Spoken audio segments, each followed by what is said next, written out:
Makanya orang yang bertaubat itu merupakan salah satu perkara yang Allah cintai. Karena salah satu gerbang yang menjadikan Allah mencintai kita adalah ketika bertobat tanpa mengakhirkan tobat kita. Karena sesungguhnya ketika saya dan antum mengakhirkan tobat, ataupun ketika kita menjadi walinya Allah di tengah keramaian dan masih setia untuk menjadi walinya setan di tengah kesepian, ingat ikhwan, sesungguhnya kita sedang menggadaikan cinta kita untuk kemudian ditolak oleh Allah ketika kita tidak menebus diri kita untuk banyak bertobat dan menyesali kemaksiatan dan dosa yang kita lakukan. Makanya banyak orang-orang yang beruntung ketika mereka bertaubat. Fudail bin Iyad, seorang ulama yang dulunya itu adalah pembegal, maling besar, terkenal.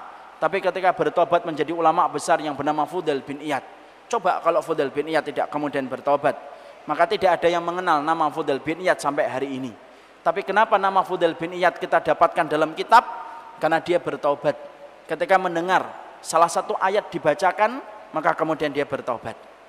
Ada namanya Malik bin Dinar, peminum khamr. Kerjaannya tiap waktu minum khamr. Dan bertambah minuman khamr yang dia tenggak ketika mendapati putranya meninggal dunia. Tapi perhatikan ketika kemudian Malik bin Dinar bertobat ketika bermimpi dia dikejar dengan ular yang begitu besar. Menjumpai anaknya di dalam mimpinya, tetapi anaknya tidak membantu dan tidak menolongnya. Dia berkata di dalam mimpi itu kepada anaknya, "Wahai anakku, kenapa kamu tidak menolong bapakmu?" Anaknya berkata, "Karena engkau adalah penenggak minuman khamr yang terlaknat di hadapan Allah." Bangun Malik bin Dinar, dan akhirnya kemudian beliau bertobat dengan tobatan nasuha.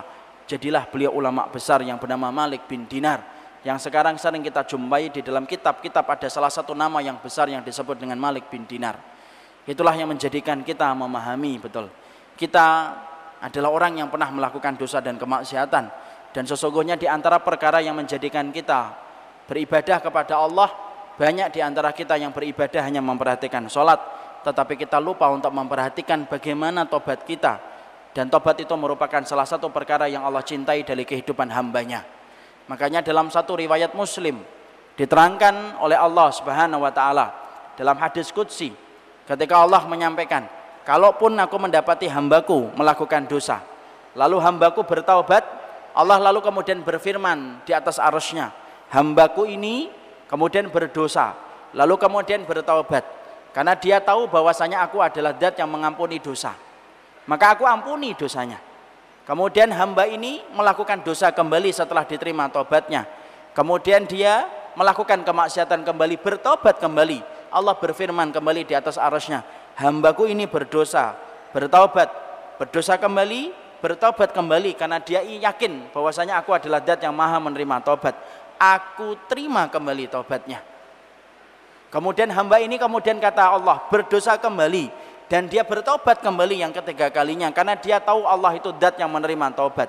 Maka kemudian Allah kembali menerima taubatnya, karena dia tahu, kata Allah, Allah mengetahui bahwasanya hamba ini ketika bertobat karena yakin bahwasanya Allah itu adalah Ghafur dan Allah memberikan taubatnya. Hamba itu, kata Allah, melakukan dosa kembali yang keempat kalinya.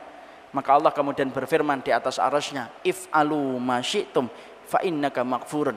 Berbuatlah semaumu selama kamu bertobat dengan tobatan nasuha. Selama itu pula aku akan selalu mengampuni dosa-dosamu. Imam Nawawi, salah satu di antara muridnya Imam Syafi'i, kemudian berkata di dalam syarah Sahih Muslimnya, kalaupun ada manusia yang melakukan dosa, 100 kali dia melakukan dosa, lalu kemudian dia menebus dirinya dengan 101 ketika bertobat, Allah terima yang ke-101-nya, dan Allah lupakan 100 kali dia kemudian melakukan dosa. Kalaupun ada seorang hamba, kata Imam Nawawi, melakukan 1000 dosa, berulang-ulang dia melakukan dosa itu, lalu kemudian ke-1001-nya dia bertaubat, Allah lupakan 1000 dosa yang dia lakukan dan Allah terima 1001-nya. Karena Allah ingin menegaskan bahwasanya Allah adalah Ghafurur Rahim. Dan itulah yang menjadikan kita memahami betapa besarnya nilai tobat dalam kehidupan seorang hamba.